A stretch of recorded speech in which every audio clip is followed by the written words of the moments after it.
야고보 장로가 야고보서를 기록할 때만 해도 많은 사람들이 믿음 생활을 한 줄 압니다. 스스로가 좋은 믿음이라 나는 하나님 믿는다. 이 불이 너무 꺼져 있네요. 믿는다 이렇게 말하지만은 야고보 장로가 그들을 볼 때마다 저건 믿음이 아닌데 의심스러운 그런 부분들이 많이 드러났던 것 같아요. 그래서 야고보 장로는 믿음은 반드시 행함을 동반해야만 그 믿음이 살아있는 믿음이다 하는 사실을 증명하기 위해서, 설명하기 위해서 이 본문을 기록하지 않았나 그렇게 얘기해 줍니다. 제목이 내 믿음을 내게 보이라. 네가 믿느냐? 하나님을 믿고 하나님의 말씀을 믿느냐? 그렇다면은 거기에 네가 응답을 해야 되지 않느냐 그런 말씀이죠. 주님의 응답과 보상을 확실히 믿는다면은 그런 사람은 어떻게 할까요? 믿음의 기도에 응답이 있는 줄로 믿고 기도하게 되죠. 그죠? 내가 주님 앞에 헌신하고 봉사하면은 지금은 아니지만은 때가 되면 하나님께서 응답해 준다, 갚아준다. 사실 아는 사람은 지금 누가 나를 칭찬 안 해줘도 하나님이 나에게 보상해 줄 것이다 하는 믿음을 가지고 어렵고 힘든 부분을 감당해 나갈 겁니다. 정말 영혼이 천하보다 귀하다 하는 사실을 안다면은 그 영혼이 지옥 가는 것을 볼 수 없어서 전도하는 것은 믿음 있는 자의 자세라 이렇게 말할 수 있을 겁니다. 그죠? 그리고 믿음으로 순종할 때에 하나님께서 나 당대뿐만 아니라 내 후손들에게도 복을 주신다는 사실을 믿는다면은 말씀이 그렇게 가르치니까 내가 그렇게 믿어야지 하고 순종할 겁니다. 믿는다 하면서도 그런 행동에 따르지 않는다면은 과연 그 사람 믿는 사람인가 의심스럽다는 것이죠. 그래서 내 믿음을 내게 보이라 이렇게 말하는 겁니다. 야고보 장로는 행함이 없는 믿음은 그 자체가 죽은 믿음이라 17절에서 그렇게 말씀하고 있죠. 그러면서 18절에 너는 믿음이 있고 나는 행함이 있으니 행함이 없는 내 믿음을 내게 보이라. 나는 행함으로 내 믿음을 내게 보이리라. 무슨 말입니까? 믿음에는 반드시 믿는 바를 행동에 옮기는 행함이 따르는데 너는 믿는다 하면서도 행함을 보이지 않는데 나는 믿는다. 그러면 나는 행한다. 그렇다면 네가 가진 믿음을 행함으로 내 자신을 증명해 보이라. 그런 말씀이죠. 그러니까 바른 신앙은 뭐요? 하나님 말씀을 신뢰할 때 나오는 고백과 행동으로 증명된다. 그런 말씀이죠. 믿음이 먼저냐 행함이 먼저냐 우리가 그걸 가지고 반론을 제기합니다. 그러나 믿음이 있으면 행함이 따르고 그 믿음은 반드시 행함을 통해서 증명되어진다. 그런 말씀이죠. 그래서 19절에 내가 하나님은 한 분이신 줄 믿느냐? 잘하는도다. 귀신들도 믿고 떠느니라. 이 무슨 말입니까? 내가 하나님을 믿는다 하지. 그런 믿음은 너만 있는 게 아니고 귀신들도 귀신같이 알고 믿는다. 그런데 그들에게는 믿는다는 말은 번지르게 잘하지만은 행함이 따르지 아니한다.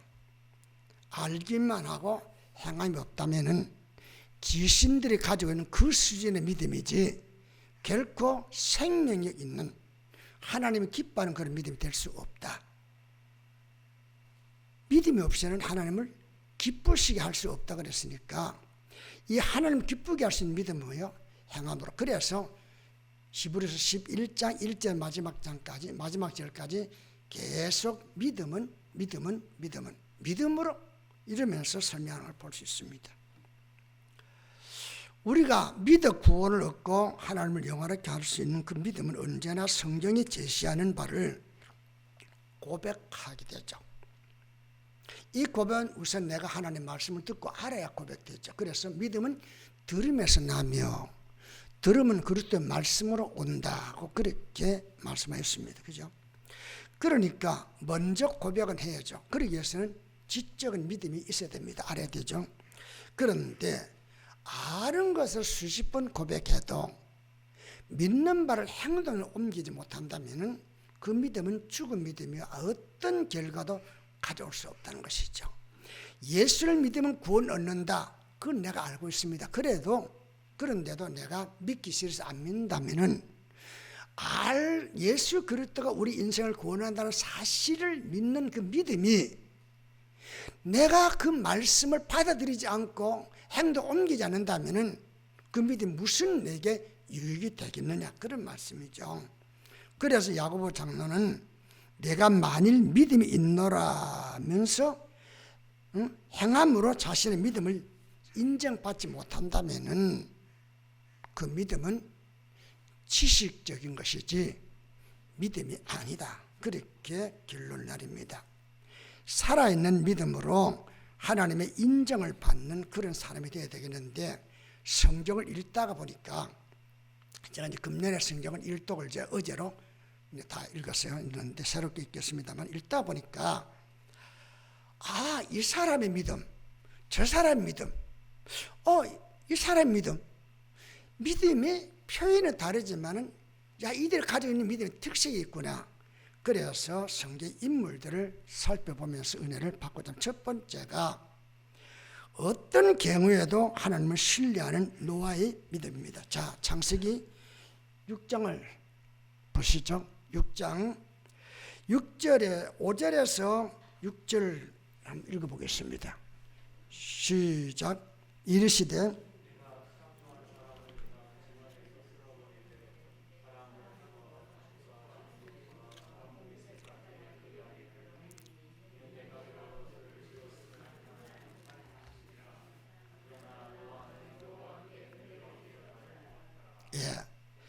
여기 그러나 8절에 가서는 노아는 여호와께 은혜를 입었더라는 그러나 가지고 있는 의미의 믿음이 무엇일까 하는 것입니다. 하나님은 그 앞에 5절에서 6절까지 여호와께서 사람의 죄악이 세상에 가득함과 그의 마음으로 생각하는 모든 계획이 항상 악할 뿐임을 보시고 땅 위에 사람 지으셨음을 한탄하사 마음에 근심하고, 그래서 지금 노아에 대한 이야기를 하기 전에 다른 사람의 이야기를 쭉 하면서 많은 사람들이 죄악으로 인해서 하나님을 떠나고 하나님 불신하고 있을 그때에 그러나 노아는 그들과 같지 않고 자신의 믿음을 지켰다고 이렇게 말씀하고 있는 것이죠. 하나님의 사람 지으신 것을 스스로 한탄하실 정도로 사람의 죄악이 땅에 충만했을 때에 하나님은 그러나 노아를 보실 때에 그러나 노아만은 특별한 믿음을 지녔더라 그러면서 그에게 은혜를 입혔다고 이렇게 말씀합니다. 전 인류가 하나님을 대적할 때에 노아는 신앙을 방해하는 모든 악조건과 싸우면서 하나님을 신뢰하고 하나님을 경외하죠. 한두 사람이 옆에서 방해하는 사람이 아니라 전체 인류가 다 노아에 가지고 있는 일을 대적하고 있습니다. 방해하고 있습니다. 그런데도 노아는 뭐요? 자기의 믿음을 잘 지켜나갔다 그런 이야기죠. 그런 세상의 온갖 범죄를 저지를 때에 수많은 유혹과 박해를 받으면서도 세상과 타협하지 않고 자신을 구별시켜 나갑니다. 얼마나 힘들었겠어요. 그들과 어울릴 수 없습니다. 어울리려 해도 그들이 받아주지 아니하니까. 그러니까 내가 그들과 어울리기 위해서 내 믿음을 포기할 수 있느냐? 그럴 수는 없다는 말입니다. 그럼 얼마나 외로운 그 길을 이 노아가 걸었겠어요. 근데 그것을 하나님이 보시고 그러나 노아는 이란 말로 다른 사람과 구별된 삶을 살았던 노아의 믿음을 칭찬하시고 그 결과 뭐요? 은혜를 베푸셨다고 이렇게 나옵니다. 은혜를 입은 노아는 하나님으로부터 물로 세상을 심판하실 때에 구원을 받기 위해서 너는 방주를 지으라 하는 이런 명령을 내리십니다. 이 명령을 받고 순종하기가 참 어렵죠. 상식으로 본다면은 물로 온 세상을 심판한대요. 싸그리 다 없애버릴 테니까 네가 구원 얻기 위해서는 산 위에다가 배를 만들라 이렇게 말씀합니다. 이 명령을 받고 산 위에다 고지 긋도록 배를 짓는다는 것은 엄청난 모험이고 상식적인 사람들 입장에 본다면 좀 미쳤다고 조롱과 멸시받을 밖에 없는 그런 일이죠. 더구나 내일의 일도 우리가 일기를 예측할 수 없는데 그 당시에 어려운 그 120년 후에 되어올 일들을 지금부터 믿고 방주를 짓는다는 것은 참으로 어려운 일이죠. 그냥 어렵다는 정도가 아니라 얼마나 많은 사람들로부터 조롱을 받고 멸시를 받고 도전을 받고 방해를 받았겠냐 말입니다. 그죠? 우리 같으면은 세상 사람들이 다 싫어하는데 세상 사람들이 아니라고 하는데 내가 가진 이 믿음이 끊임없이 도전을 받는데 내가 어떻게 혼자 이걸 지켜나갈 수 있겠냐 이렇게 생각할 수 있겠죠. 그죠? 그래서 신앙을 포기하고 싶은 그런 충동을 많이 받을 수 있을 겁니다. 그런데 노아는 하나님을 신뢰함으로 방주를 예비함으로 나중에 구원을 받게 되죠. 그의 믿음은 참으로 어려운 환경과 조건에서도 꽃을 피웠기 때문에 하나님은 그러나로 노아의 믿음을 인정하시고 은혜를 베푸시는 것을 볼 수 있습니다. 자, 그렇다 한다면 여러분의 믿음은 노아의 믿음과 비교해 볼 때 어떻습니까? 여러분의 믿음의 수준은 어느 정도라고 생각되어집니까? 노아가 가진 믿음이 뭐요? 살아있는 믿음이죠. 생명력을 드러내는 그런 믿음입니다. 그런 믿음 되기를 주의 이름으로 축원합니다. 자, 두 번째로는요, 아들까지도 아끼지 않는 아브라함의 믿음입니다. 창세기 22장 14절입니다. 같이 읽습니다. 사자가 이르되 그 아이에게 내 손을 대지 말라. 그에게 아무 일도 하지 말라. 내가 내 아들 내 독자까지도 내게 아끼지 아니하였으니 내가 이제야 내가 하나님을 경외한 줄 아노라. 여기에서 나오는 이제야가 의미하는 믿음입니다. 하나님이 75세 때에 약속하신 아들을 100세에 얻었으니까 노아는 몇 년간 기다렸어요?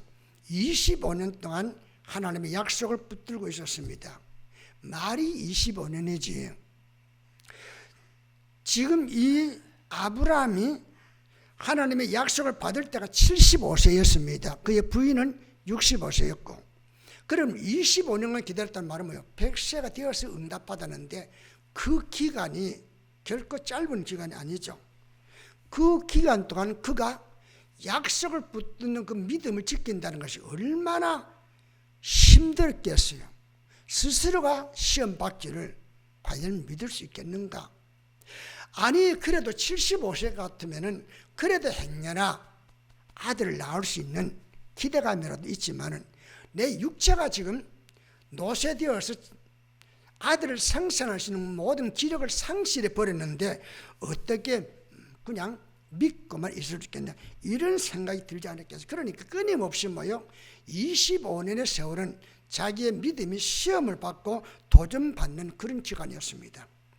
얼마나 신앙적으로 힘든 세월을 보냈을까 짐작이 가죠. 그런데 100세 아들을 주었습니다. 얼마나 기쁘고 얼마나 감격스러웠겠어요. 내가 그 믿음 잃지 않고 지금까지 잘 지켜서 올 이와 같은 역사를 이루게 되고 간증하게 되었다. 그렇게 기쁘면서 그 아들을 애지중지하면서 잘 키웠을 겁니다. 그죠? 제 고향에 15년 동안 아기를 못 낳았던 분이 15년 만에 딸을 낳았어요. 얼마나 기뻤는지 몰라요. 그 딸은 아들 낳기 위해서 얼마나 몸부림쳤는지 몰라요. 그러다 낳았어요. 낳고 나니까 딸을 낳았지만은 얼마나 기뻤는지 몰라요. 어렵게 100세의 아들을 얻었으니까 얼마나 감격스럽고 얼마나 사랑스럽고 애지중지하며 키웠겠냐 말이에요. 그죠? 그런데 그 아들이 20세 전후가 되었을 때, 왜 20세 전후로 우리가 예단하느냐? 제가 내 자신의 삶을 돌아본다면 내가 가장 힘이 남들보다 많았던 건 아니지만 내가 나를 볼 때 가장 그래도 혈기방장할 때 언제냐? 딱 군에 가기 직전이었어요. 약 21살 때에. 지금은 조그마한 종기에 밥을 먹을 때도 이것도 밥이 많아가지고 개작개작 먹고 있어요. 그죠? 그런데 그때는 그야말로 무슨 밥을 먹은데도 그게 성이 차지 않을 정도였어요. 우리 친구하고 결혼잔치집에 가서 국수를 4그릇, 5그릇 먹은 일이 있었습니다. 지금은 한 그릇도 못 드죠. 그러니까 가장 힘이 있을 때가 언제였느냐? 20대 막 너무 초기였어요. 근데 왜 그런 추측하게 되느냐? 모리아 산으로 제사를 드리기 위해서 올라가던 아브라함이 두 하인에게 장작더미를 짊어지어서 올라가게 만들었거든요. 그런데 모리아 산이 바라 보이는 곳에 가서는 하인을 멈추게 하고 두 사람이 짊어졌던 나무단을 그 아들 이삭에게 짊어지은 걸 보면은 그 두 사람이 짊어졌던 나무단을 혼자 짊어지고 올라가는 걸 보면은 아마 20대 전후가 아니겠는가 그렇게 생각되어집니다. 그런데 20대 전후의 아들 이삭을 제물로 바치라고 합니다. 2절에 22장 2절에 보니까 내 아들 내 사랑 독자 이삭을 데리고 모리아 땅으로 가서 내가 내게 일려준 한 산 거기에서 그를 번제로 드리라고 이렇게 명령을 내립니다. 아니 하나님께서 아브라함이 얼마나 그 아들을 사랑하고 있는지 몰랐겠어요? 불면 날아갈까 만지면 다치지 않을까 할 정도로 정말로 사랑을 쏟으면서 키웠는데 이 귀한 아들을 약속으로 주어놓고 이제 와서 뭐요? 가당치 않는 요구를 합니다. 아들을 바치라. 그냥 아들을 목사 만들어 하나님께 헌신하면 이 정도가 아니고 죽어 제물로 바치라는 것이죠. 이 요구를 받아들여서 내가 그게 순종한다? 참 어려운 일이죠. 그죠? 그런데 그가 아무런 불평 없이 아들 제물로 바칩니다. 그러자 아까 읽었던 12절에 창세기 20절 12절에 내가 내 아들 내 독자라도 아끼지 아니하였으니 내가 이제야 내가 하나님을 경외하는 줄 아노라. 그렇게 말씀합니다. 이제야.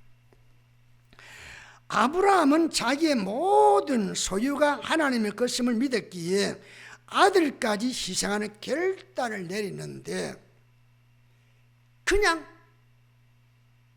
바치라니까 바칩니다 아니라 자기 나름대로 믿음이 확신이 와 있었기 때문에 바치게 되죠. 어떤 겁니까? 하나님은 절대로 불변하지 않는 분이라, 변하지 않는 분이라. 하나님이 자기에게 약속 주기를 내가 이 아들을 말미암아 하늘의 별같이 바닥에 모래같이 많은 후손을 주어 큰 민족이 되게 하리라. 그렇게 약속했는데 이제 와서 버젓이 그 아들밖에 상속자가 없는데 그 아들을 바치려 한다면은 내가 이 아들을 바치는 것은 내 믿음의 결과지만은 내가 바치면 하나님은 이 아들을 죽은 데서 살려서라도 하나님 약속을 이루신다. 할렐루야. 그렇게 믿었죠. 그런 믿음의 결단을 가지고 아들을 바치는 자를 이르게 되어지니까 하나님께서 말씀하기를 이제야 라고 이렇게 그의 믿음을 인정하십니다. 오늘 여러분과 나의 믿음이 하나님께로부터 인정받고 있느냐 받지 못하고 있느냐, 여기에 중점을 우리가 살아가야 됩니다. 그런데 우리는 난 남보다 더 잘한다, 항상 그걸로 자기 만족 찾을 때 너무 많이 있잖아요. 글쎄 남보다 잘하는 건 잘하는 것이죠. 그러나 중요한 것은 뭐요?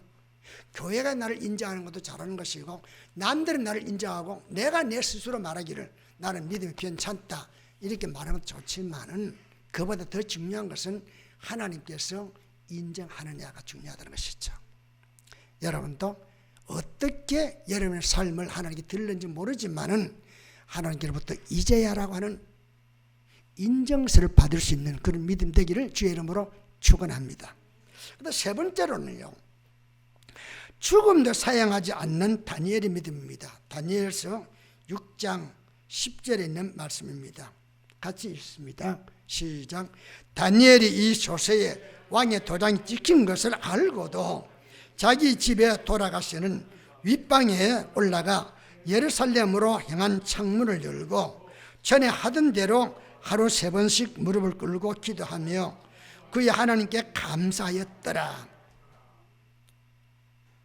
알고도 그와 같은 위기사항을 스스로 만들어가면서 자기 신앙을 고백했다, 그런 이야기죠. 저는 이 믿음, 알고도가 주는 이 믿음의 의미를 여러분 한 번쯤 더 깊이 생각해보고, 나는 정말로 알고도 내가 신앙의 결단을 내리고 그렇게 살아가고 있는가를 한번 좀 살펴볼 수 있기를 바랍니다. 다니엘은 자기의 믿음을 말살하려는 신하들의 모함으로 기도를 금하는 음행이 내려진 것을 잘 압니다. 그런데도 그는 뭐요? 자기의 위치, 자기가 지금 이제 뭐요? 유태인이면서도 바벨론 포로로 끌려와가지고 출세했습니다. 총리가 되었으니까. 어떻게 해서 얻은 주인인데 내가 이 지위를 지키기 위해서는 내가 여기 죽어서는 안 되고 내가 저들에게 밑보여서는 안 되겠다. 그래서 내가 이번만은 나는 기도에 쉬어야지, 이렇게 해서 자기 믿음을 포기할 수 있었을 거예요. 그죠? 육신적인 계산을 본다면은. 그런데 다니엘은 설상 내 국무총리가 날아가는 한들지라도 내가 죽을지라도 주를 향한 내 믿음만은 포기될 수 없다. 할렐루야. 이런 다짐, 이런 고백을 했다는 것이죠. 자신의 행동이 사자굴석에 던짐을 받게 되겠지만 하나님을 향한 사랑과 믿음은 죽음마저도 방해할 수 없다는 순수한 믿음의 태도를 완벽하게 드러내 보입니다. 그 어떤 것도 하나님과 내 사이를 갈라놓을 수 없다는 것이죠. 이 믿음 얼마나 부럽습니까? 여러분 믿음이 이 정도 됩니까? 이렇게 되기를 우리는 바라야 됩니다. 하나님이 이를 보시고 제가 알고도 뭘 안다는 겁니까? 자신이 기도하면 엄청난 불이익이 다가온다는 사실을 버젓이 알면서도 모르고 그러긴 할 수 있죠. 그런데 알고는 하기 어렵습니다. 그런데도 그는 뭐요? 금보다 더 귀한 믿음을 드러낸 것이죠. 믿음은 뭐요? 시련을 통해서 증명될 수 있는 것이죠.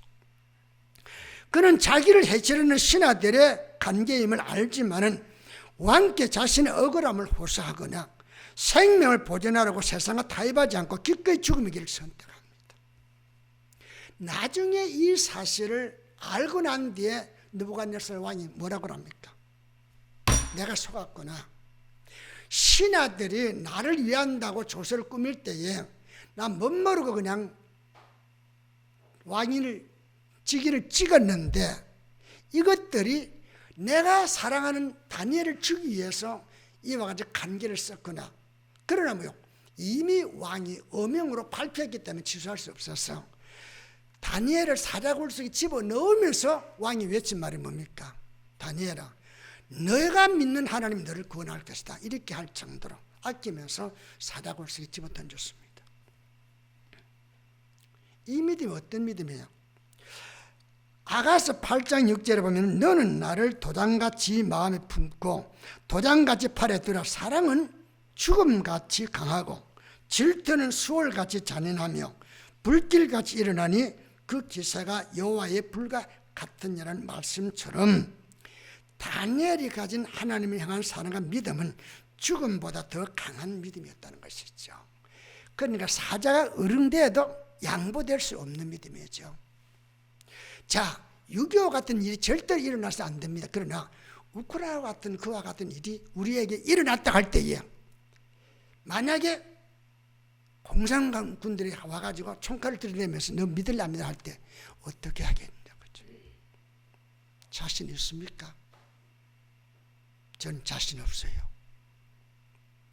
처음에 소리를 외치게 그런데 당장 죽이는 게 아니라 계속해서 고문해 가면서 신앙을 가지겠느냐 포기하느냐 할 때에 견딜 자가 있겠습니까? 그래서 지금도 주님 나는 부족합니다. 내게 그런 믿음 주세요. 그래서 주님 앞에 계속 엎드리는 겁니다. 자신만만한 믿음이 아닙니다. 여전히 나는 부족합니다. 주님께서 은혜 베풀지 아니한다면 감당할 수 없기 때문에. 그 결과 본문에 내가 보거니와 믿음이 22절에 그의 행함과 함께 일하고 행함으로 믿음이 온전하게 되느니라. 그런 인정을 지금 다니엘이 받고 있는 것이죠. 그 결과 어떻게 됐어요? 왕이 새벽에 일어나서 다니엘을 찾아와서 다니엘아, 내가 사랑하는 다니엘아, 대답 좀 해보라 하니까 다니엘이 외쳐 말하기를 왕이여 만세수를 하소서. 내가 믿는 하나님이 나와 함께 하기에 내가 이렇게 멀쩡하나이다. 사자가 입을 벌리고 다물지 못한 상태에서 다니엘 앞에 쭈그려 앉아 있습니다. 그러니까 그 왕이 다니엘을 끄집어내게 만들고 다니엘을 모함했던 사람들을 가족들과 함께 집어 던지니까 그들이 땅에도 떨어지기 전에 사제들이 그들을 움켜 잡아먹는 그런 일이 벌어지잖아요. 그러니까 왕이 말하기를 조서를 다시 꾸미기를 바벨론 온 땅은 이제부터 다니엘이 믿었던 하나님을 믿어야 하고 다니엘의 지시를 받아서 살라 이렇게 말합니다. 할렐루야. 여러분과 내가 다니엘 같지는 못한 날짜 우리도 우리의 삶 속에 적어도 나를 내 주변에 있는 사람들이 야, 저 사람 보니까 하나님은 살아계시는구나. 그런 믿음을 심어줄 수 있어야 되지 않겠어요? 주님, 나를 그렇게 좀 사용해 주세요. 지금 나는 아무리 쓸모가 없지만은 주님의 생명주의 능력주의 은혜가 나를 붙잡으면은 나도 그렇게 될 수 있는데 아직도 내가 그 은혜 속에 들어가지 못하고 있습니다. 주님, 구하는 자에게 주신 됐으니 허락해 주세요. 이런 기도의 삶이 우리의 순간순간 계속 거듭되면 나와야 됩니다. 그런데 우리는 나 믿어 이렇게 장로까지 되었는데 나 권사까지 되었는데 뭐 이제 더 바랄 게 있나? 더 바라야죠. 살아있는 믿음은 언제나 노아처럼 아브라함처럼 다니엘처럼 삶의 고백과 함께 행함으로 드러내고 그 결과 나도 구원받고 하나님을 영화롭게 하는 그런 일을 가져오게 되는 겁니다. 성도의 믿음의 말과 행동이 일치하지 못하는 이유는 어디 있을까요? 믿음의 고백을 하고 말에 대한 책임을 지지 못하는 나를 볼 때 내 믿음은 도대체 살아있는 믿음인가 죽은 믿음인가 한 번쯤은 살펴봐야 되지 않겠나 이거죠. 더구나 우리의 삶이 지금 코로나로 인해서 신앙생활이 안팎으로 제한을 받고 위험받습니다. 그죠? 교회 나오기도 참 어렵습니다. 모이기도 힘듭니다. 이전처럼 그렇게 내가 행동이 어렵습니다. 그런데 한번 자기를 돌아보세요. 교회 나기는 그렇게 어려운데 시장 간다든지 누구 만나러 간다든지 밥 먹으러 가는 것은 참 잘하고 있잖아요.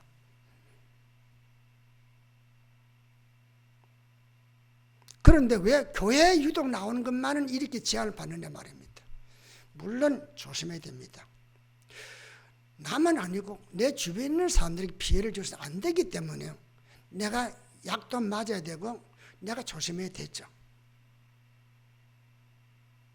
그런데 정말 내가 하나님을 믿는다면은, 내 삶의 생사화복에 하나님의 성이 있다고 내가 믿는다면은 나 담대할 수 있잖아요.